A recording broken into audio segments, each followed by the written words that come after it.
ధనుర్రాశి వారికి మే నెల మొత్తం కూడా ఎలా ఉండబోతోందో చెప్పుకుందామండి. చాలా బాగుండబోతుందని మాత్రం నాకు అర్థమైపోతుంది. తెలుసు కాబట్టి ప్లానెటరీ పొజిషన్ గురించి తెలుసు కాబట్టి.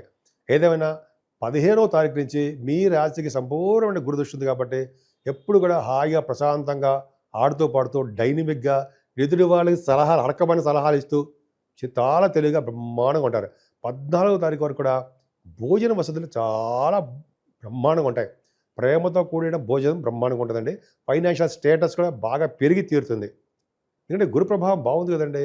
అంటే కుటుంబ సభ్యుల మధ్యలో మీరు బాగా డెవలప్ అవ్వడము, బంధువులంటే ఇష్టపడము, ధనప్రాప్తి కలగడము, ఎదురు వాళ్ళకి ధన ఇచ్చే స్థితిలో మీరు ఉండడము, అంతేకాకుండా పాటలు పాడడము అంటారు సరే, గాయని గాయకులు ఉంటారు కదా, వాళ్ళకి అద్భుతమైన ఫలితాలు ఉండడము చాలా బాగా జరుగుతుంది. ఏమైనా శనీశ్వరుడు వలన విదేశ ప్రాప్తి కలగబోతుంది. ఏంటి శనీశ్వరుడు విదేశాలు తీసుకెళ్తాడా? అవునా?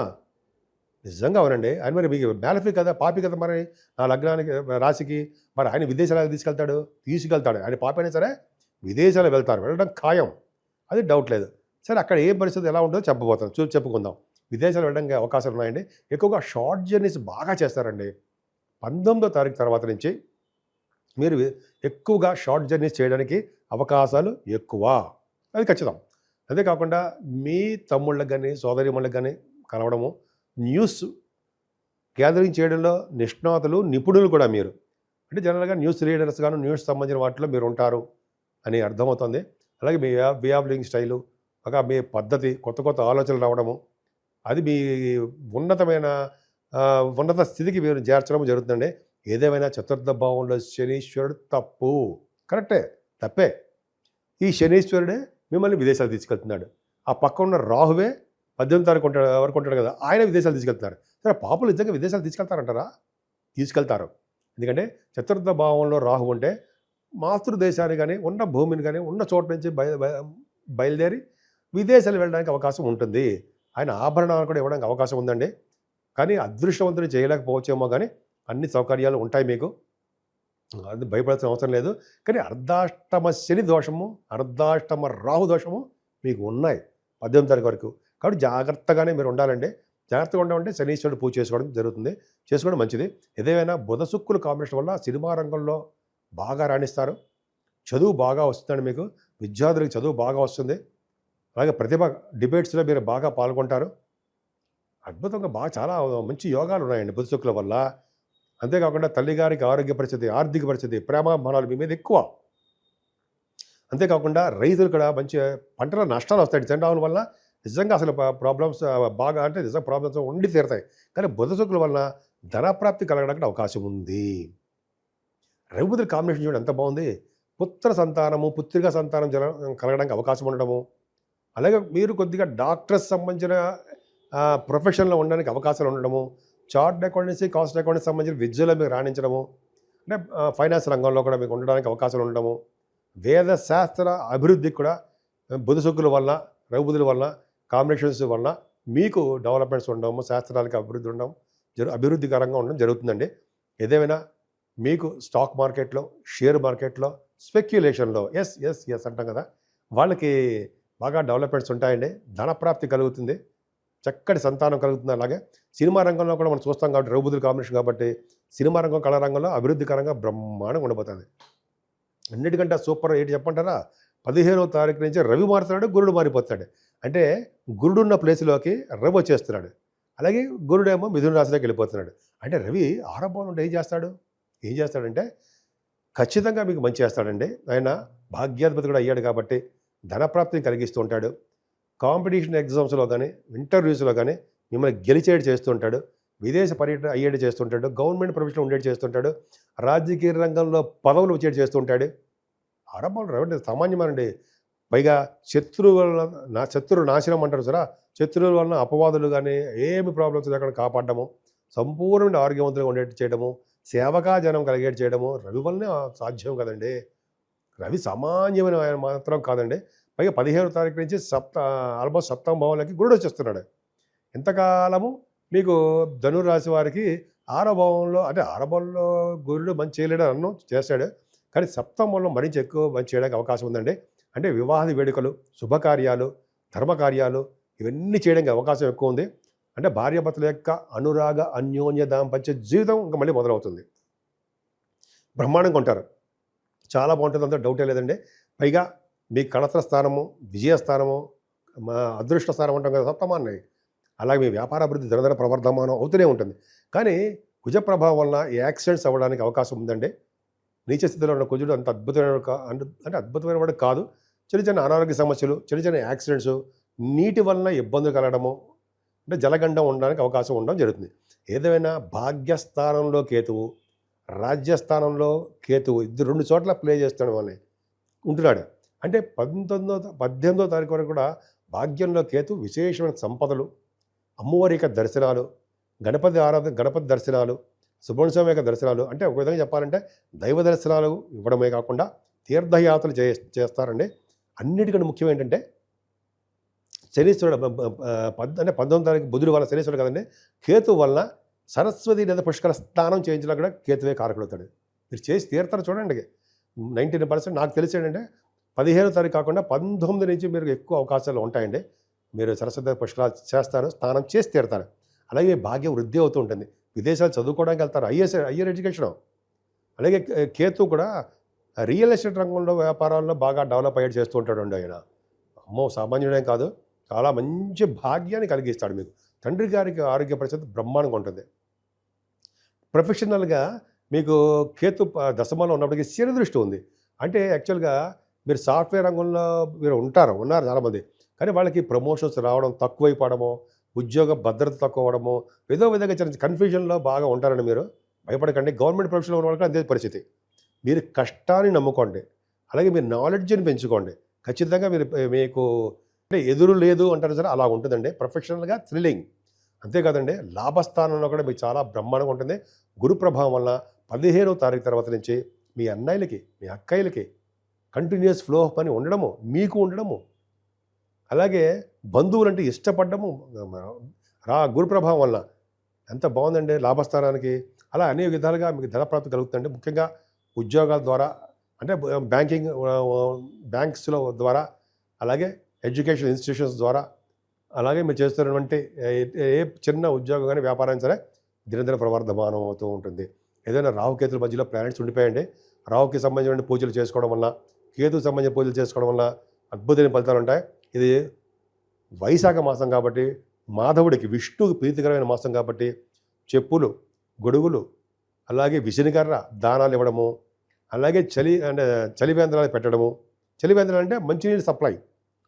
అలాగే ఈ నెలలో కూడా జలదానం, అంటే మంచినీళ్ళు దానం చేసే వాళ్ళకి విష్ణులాగా ప్రాప్తిని నేను మా గురుగారు కూడా చెప్పారు, విన్నానండి నేను.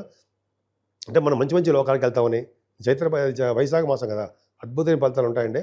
అంతేకాకుండా మజ్జిగ, చల్లటి మజ్జిగ దానం, ఏదైతే దానం చేసినా మంచిదే. సరే, అది కాకుండా మీకు మనకి 8వ తారీఖు కూడా సత్యనారాయణ స్వామి వారి కళ్యాణం కూడా ఉంటుందండి అన్నవరంలో, అదొకటి చూసుకోవడం. అలాగే 22వ తారీఖున కూడా హనుమత్ జయంతి అంటాం. అంటే జనరల్గా హనుమంతుడి యొక్క పుట్టినరోజు చేసుకుంటాం, అద్భుతంగా చేస్తారండి. ఆ రోజు సింధూరం రాయించిన స్వామివారికి అనేక రకాలుగా పూజలు చేయడం వల్ల శనీశ్వరం వల్ల దోషాలు, అనేక రకాలుగా శుభఫలితాలు కలగడానికి ఎక్కువ అవకాశాలు ఉన్నాయి. ఇప్పుడు మనం 12 రాసుల వారికి ఆచరించదగ్గ పూజలు ఏంటి, అదే వాళ్ళకి రెమెడీస్ ఏంటి, ఏం చేస్తే బాగుంటుంది, ఏ దేవుడు పూజ చేస్తే బాగుంటుంది, ఎలా మనం బాగుపడతాం, రాహు వలన, కేతు వలన, శనీశ్వరుల వలన, అలా కాసర్పదోషం వలన అసలు మనం ఎలా బయటపడతాం, మనకి మంచి ఎలా జరుగుతుంది, ఏం చేస్తే బాగుంటుంది అని ఇప్పుడు తెలుసుకుందామండి. ముఖ్యంగా ఇది వైశాఖ మాసం అంటారు దీన్ని. వైశాఖ మాసంలో మాధవుడికి, విష్ణుమూర్తికి ఇష్టమైనటువంటి మాసం. ఈ మాసంలో చేసే పూజలు, దానాలు విశేషమైన ఫలితాలు ఉండడమే కాకుండా మీ తరము, మీ ముందు తరాల వాళ్ళు, వెనకాల 10 తరాల వాళ్ళు కూడా విష్ణు లోకానికో మంచి మంచి లోకాలకు వెళ్తారని శాస్త్రం చెప్తోంది. అది ఏ దానాలు, అమ్మ బాబాయ్ అంతంత డబ్బులు ఖర్చు పెట్టి మనం చేయాలా, ఏమీ లేదని సింపుల్ దానాలు, అది బ్రహ్మాండమైన ఫలితాలు ఇస్తాయి. ముఖ్యంగా ఫస్ట్ జలదానము. జలము అంటే నీరు, చల్లటి మంచినీళ్ళు దానం ఇవ్వండి, మంచి లోకాలకు వెళ్తాం. అలాగే విసినికర్రలు, చెప్పులు, గొడుగు, అలాగే చలివేంద్రాలు పెట్టడము, వస్త్రదానాలు, అన్నదానాలు, మీకు ఏది ఇష్టం ఉంటే అది చేయండి. పైగా ఈ మాసంలో కూడా బ్రహ్మాండమైన మాడుపళ్ళు వస్తాయి కదండి. ఒక సద్బ్రాహ్మణుడికి, వేద పండితుడికి ఇవన్నీ పిలిచి దానం ఇవ్వండి. ఒక బ్రాహ్మణుని ఇంటికి పిలిచి, నేత ప్రతిసారి అలా చేస్తుంటానండి నేను. బ్రాహ్మణి వేద పండితుని పిలిచి చక్కటి భోజనం పెట్టి ఆయనకి వస్త్రము, చెప్పులు, అలాగే గొడుగు, నీళ్లు, ఉదకదానం అంటారు కదా, కుండలో నీళ్లు పెట్టి ఇస్తాం అది, అలా విసిరికర్ర, అలా దానాలు ఇవ్వడం వల్ల అంటే మన పితృదేవతలు సంతోషిస్తారట. సంతోషించడమే కాకుండా మన అందరికీ కూడా మంచి సంతానం పుట్టడము, పెళ్ళిళ్ళు అవ్వడము, అలాగే ఎటువంటి ప్రాబ్లమ్స్ లేకుండా మంచిగా దీవించి వెళ్తారట. అదే కాకుండా చాలా పుణ్యఫలం బాగా వస్తుందండి. అందుకనే వేదశాస్త్ర పండితులకి, మీ దగ్గరలో ఉండే పండితులకి, బ్రాహ్మణులకి ఇలా దానాలు ఇవ్వడం ఎంతో ఖరీదేం కాదండి. పైగా ఈ మాసంలో చేయవలసిన దానాలే చెప్తున్నారనమాట. అద్భుతమైన ఫలితాలు వస్తాయి. అంతేకాదండి, ఈ నెలలో సరస్వతి నది పుష్కరాలు కూడా వస్తున్నాయి కదా. 15వ తారీఖు నుంచి పుష్కర స్నానం కూడా చెయ్యండి. 12 రాసుల వారికి గురు ప్రభావం వల్లనే ఎక్కువగా కనిపిస్తుంది పుష్కర స్నానం చేస్తారని. అలాగే రాహు వలన, కేతు వలన వచ్చే దోషాలు ఏమేమి తక్కువగా ఉంటాయి. అందుకనే నిత్య సంతోషి అమ్మవారి పూజించిన, అలాగే కనకదుర్గ అమ్మవారికి చండీ హోమాలు చేయించుకున్న, అమావాస్య పౌర్ణమి పూట, అలాగే గణపతి ఆరాధన చేసుకున్న, అలాగే శనీశ్వరుడికి సుబ్రహ్మణ్య స్వామి ఆరాధన చేసుకోవాలండి. శనీశ్వరుడికి తైలాభిషేకాలు చేయించుకోవడం వల్ల, పైగా ఈ మాసంలో రండి 22వ తారీఖునే హనుమత్ జయంతి వస్తుంది. రుద్ర వీర్య సంభూతుడు, అంజనా గర్భ సంభూతుడు అంటారు కదా, గర్భంలో పుట్టినవారు అంజనా గర్భంలో అంజనాదేవికి ఆంజనేయ స్వామిని పూజించడం వల్ల సకల దేవతలు పూజించిన ఫలితం వస్తుందట. ఎంత అదృష్టం అండి. ఆ రోజు దానాలు కూడా విపరీతంగా చేయొచ్చు కదండి. ఆ రోజు చాలా చలివేంద్రాలు పెట్టాలండి. చలివేంద్రాలు ఏంటి, ఒక చిన్న టెంట్లో పెట్టుకుని వచ్చిన వాళ్ళందరికీ చల్లటి మంచినీళ్ళు దానం. నిజంగా టాప్ అండి. అన్నిటికంటే దానాల్లో ఉత్తమమైన దానం అంటే దానం ఏదైనా అంటే మంచినీళ్ళు దానము. ఇది ఖచ్చితమే, అద్భుతం అండి. సరే, ఇదే కాకుండా 8వ తారీఖు కూడా సత్యనారాయణ స్వామి కళ్యాణం ఉంటుంది. అన్నవరం సత్యనారాయణ స్వామి వారి కళ్యాణం కూడా ఉంది. సో ఈ విధంగా మనకి ఏది వీలుంటే భగవంతుడు మనకి ఆ సంకల్పం వేధిస్తే ఈ పరమేశ్వరుడు మనకి ఏ సంకల్పం చేస్తే ఆ పూజలు చేసుకోవడం వల్ల, ఆ దానాలు చేసుకోవడం వల్ల విశేషమైన శుభఫలితాలు 12 రాసుల వాళ్ళకి ఉండి తీర్థంలో సందేహం లేదు. పైగా ఈ నెలలో గురుడు మారడము, రాహు మారడము, కేతు మారడం వల్ల విశేషమైన సంపదలు, అలా మంచి యోగాలు కలగడమే కాకుండా పైగా ఇదే మనల్లో కూడా పుష్కర స్నానాలు చేయడం వల్ల అద్భుతమైన ఫలితాలు, పుణ్యలోక ప్రాప్తులు కలగడాలు అంత అద్భుతంగా ఉన్నాయండి. ఈ మాసానికి చాలా పవర్ ఉందండి. అది పైగా వైశాఖ మాసం కాబట్టి ఈ వైశాఖ మాసంలో చేసుకునే పుణ్యాలు, దానాలు అనంతమైన శుభఫలితాలు ఇస్తారనడంలో ఏమాత్రం సందేహం లేదు. కాబట్టి 12 రాసుల వారికి శుభాలు జరగాలని, అన్ని రంగాల్లోనూ మీరు ముందంజలో ఉండాలని, సంపూర్ణమైన ఆరోగ్యవంతంగా ఉండాలని నేను మనస్ఫూర్తిగా కోరుకుంటున్నాను. ఇప్పుడు నేను చిన్న పాయింట్ చెప్తానండి. 12 రాసుల వారికి దయచేసి వేయండి. అంటే నా గురించి అనమాట. నేనంటే జనరల్గా ఆదినారాయణరావు శర్మ అండి నేను. అలాగే మీ జాతకాలు చూపించుకోవాలనుకుంటే మీ date of birth, time of birth, place of birth ఉండాలండి. అలాగే మనం ముహూర్తాలు పెడుతూ ఉంటాం. మనం జాతకంలో మనమని కాదు, నేనే ముహూర్తాలు పెడుతుంటానండి. అలాగే 35 సంవత్సరాల ఎక్స్పీరియన్స్ కూడా ఉంది. పక్క పెడదామంటే ముహూర్తాలు పెట్టడము, అలాగే మ్యాచ్ మేకింగ్ చేయడము, అలాగే రకరకాల మంచి ముహూర్తాలు పెట్టడము, జాతకాల్లో పరిష్కార మార్గాలు చెప్పడము, ఇవన్నీ కూడా నేను చెప్తానండి. నా ఫోన్ నెంబర్ 7075389589 కింద స్క్రోల్ అవుతుందండి. దానికి మీరు మెసేజ్ పెట్టండి. ఎందుకంటే నేను షూటింగ్స్లో ఉంటూ ఉంటాను, లేకపోతే జాతకాలు చెప్తూ ఉంటాను జనాలకి. కాబట్టి నేను మీ పర్సనల్ ఫోన్కి కొన్ని సందర్భంలో అటెండ్ కాలేకపోతుంటాను. కాకపోతే మీరు అంటే వాట్సాప్లో మీ మెసేజ్ పెట్టండి. వాట్సాప్లో నాకు నెంబర్ కూడా ఇదే. తప్పకుండా నేను ఎవరి చేతో ఫోన్ చేయించకుండా నేనే డైరెక్ట్ కాంటాక్ట్ మీతో వస్తాను. మీకు ఉన్నటువంటి ప్రాబ్లమ్స్ స్వయంగా వింటాను. కాబట్టి పరిష్కార మార్గాలు తప్పకుండా చెప్పుకుందాం. సో ఈ విధంగా అన్ని రాసుల వాళ్ళకి చాలా బాగుండాలని మనస్ఫూర్తిగా కోరుకుంటున్నాను. అంతేకాకుండానండి, ఫేక్ నెంబర్లో వచ్చిన అదే ఫేక్ వీడియోస్ కూడా రాదా నావన్నీ కాపీ చేసి వేరే వాళ్ళు ఉంటారు. వాడిని దయచేసి మీరు మోసపోకండి, వాడిని నిలదీయండి. ఎందుకంటే చాలామంది కూడా అలా జరుగుతుందట, నాకు తెలీదు. సో నేనే మన ఆది ఆశ్రయాలు తప్ప ఎక్కడెవరు చెప్పరండి. ఎవరికి కూడా నేను ఇవ్వలేదు. కాబట్టి మన ఆది ఆశ్రయాలు తరపున మనమే చేస్తాం తప్ప వేరే వాళ్ళకి ఇచ్చాము, మాకు పంపించండి అని ఫేక్ వీడియోలు, ఫేక్ కాల్స్ వస్తుంటాయి. దయచేసి నమ్మద్దని నా ప్రార్థన.